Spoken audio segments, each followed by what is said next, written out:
Okay, let me just start here. And I also would like to, is it paused?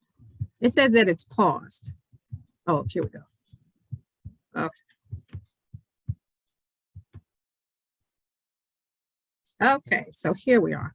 I just wanted to thank everybody for taking the time to be with us, and also especially want to thank Dr. Probst for helping me with this and helping me with students working with this. And our research project deals with finding pharmacotherapy that people who are addicted to cocaine can use, because there's no pharmacotherapy that is there. And so what we want to do is, so what we want to do is look at data science and look at the data sets that are available so that we can harvest that information and find FDA approved drugs that can be repurposed and used to help treat the addict. Okay. And so we are looking at cocaine, and if you know anything about science, this is a very complicated structure here. So finding a pharmacotherapy that is not addictive is a challenge. And cocaine is something, it's grown, it's a drug that's grown, and it blocks the passage of neurotransmitters so that you have heightened euphoria instead of having the normal euphoria based upon the neurotransmission of dopamine, okay? And so this is a problem worldwide, not only in America, but I grew up in America, so we see it in America, especially with the crack cocaine, right? And so what we have is now we have this steady increase of drug overdose from cocaine, especially during the pandemic. There's a problem with opioids, but also with cocaine.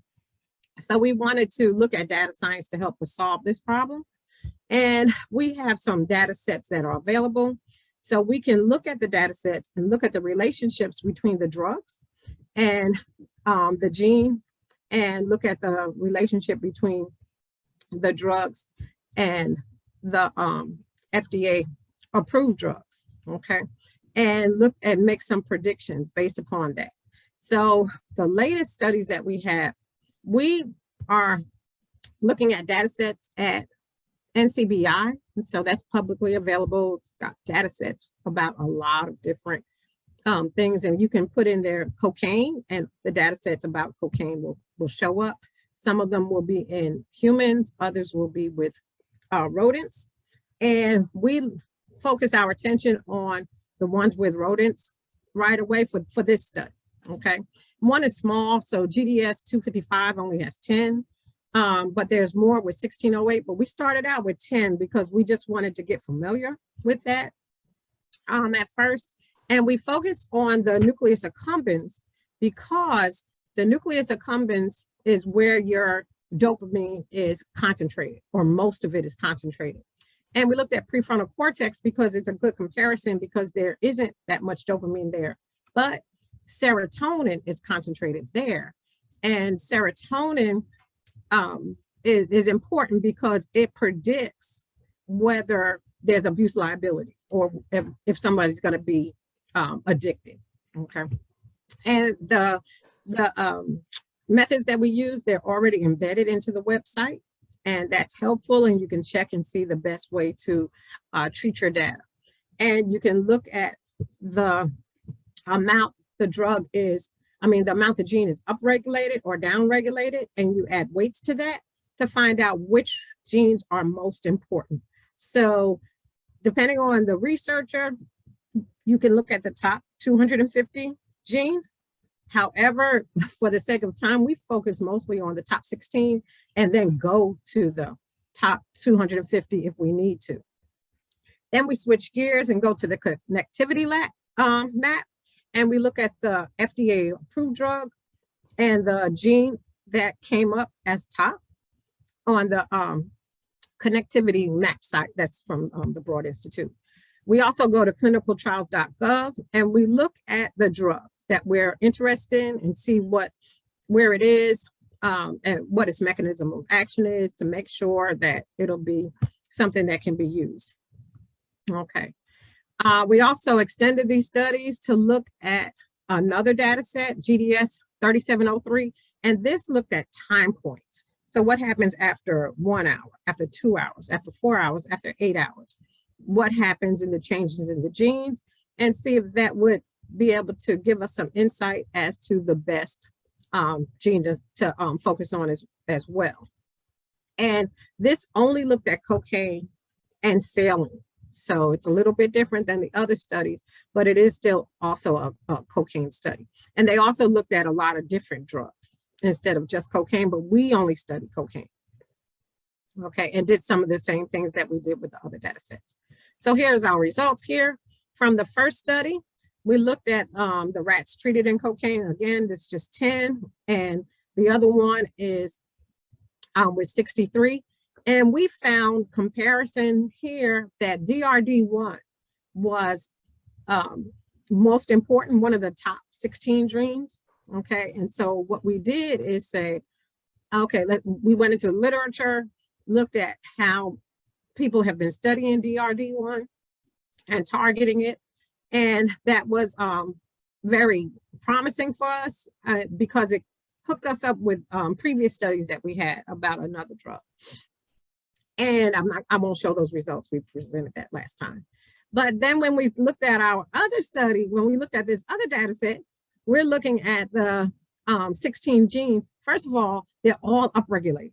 So if you look here, we had some upregulated, some downregulated, right? But here, they're all upregulated. There is no DRD1. So this was surprising, but it's okay. So I actually got into my discussion because I'm looking at the time. So what we did is we understand that DRD1 is important because it is connected to the reward system. If you find a drug that can be used, it would reduce the craving, because the relapse that people experience is because they have craving for cocaine. There are cues, or there are some withdrawal effects. So there's a craving that people experience to help them get some kind of respite for withdrawing from cocaine.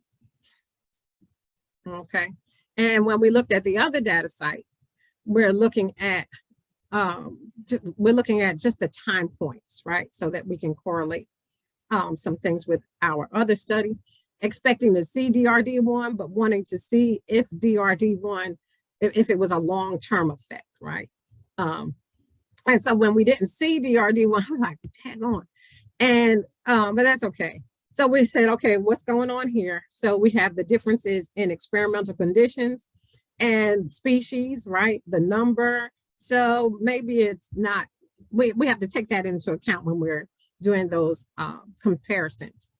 But we still went ahead, looked at some drugs, right? At clinicaltrials.gov and also the connectivity site, and found these benzodiazepines. And I know benzos are not always the drug of choice because they have their own problems, but some don't have as many problems as others. And I'll talk to you about that too. So they're antagonists, and they interact at dopamine, serotonin, norepinephrine, choline, and histamine. And so this is normal, right? If there is some similarity, sometimes there's not selectivity. Right? So we really want a drug that is selective for the dopamine, and not attached to all these other receptors, but it's okay. We can work with it because a lot of FDA approved drugs have off target. And so we found that these were promising drugs. And so now we have to go and look at the protein data bank and look at the crystal structure to help us see what are the critical contacts. And it's a little bit hard to see here when, but there is let me highlight this. If you 3 look minutes. Here, okay. If you look here, you have this drug right here, and this is the crystal structure. So it shows the most important contacts. So it helps us to see, because we have a list of drugs, we have a lot of drugs. So we can look at the overlap of these drugs and what's most important and find some that might not have as many side effects.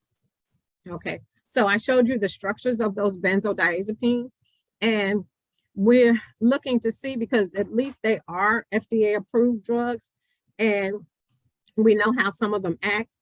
Loxapine is a tranquilizer, as I say here. Clozapine and olanzapine are antipsychotics, okay?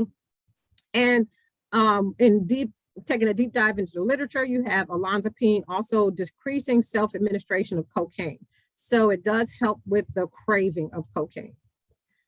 However, when you look a little deeper, you look at loxapine and you say, okay, these are all of the other sites that it attacks, or that it binds to. And so that's why you have all these side effects. So it's FDA approved, but you have to be mindful that there are these side effects. The next one you have is clozapine, not as bad, okay? And it has these side effects, but it's still not as bad as the other one. And you have also olanzapine, which I talked about before, which has a lot of side effects that you see with loxapine. Okay, so future direction is to look at some of the other data sets, because a lot of people who overdose from cocaine, it's because of heart attack. So we have some human data that looks at cardiotoxicity. We're not finished with the DRD-1 studies, but we're going to run them side by side as well.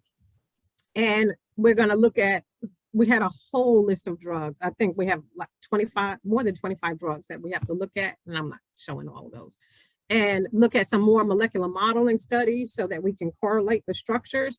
And long term is to extend this to other diseases, because we're very interested in aging, and our aging population and Alzheimer's. Right?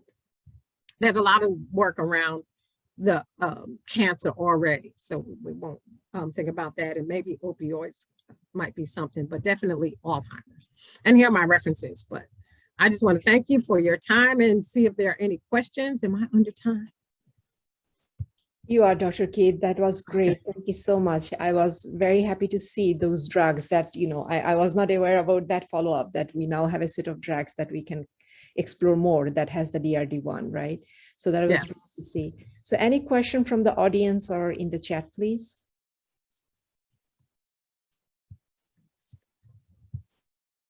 Okay.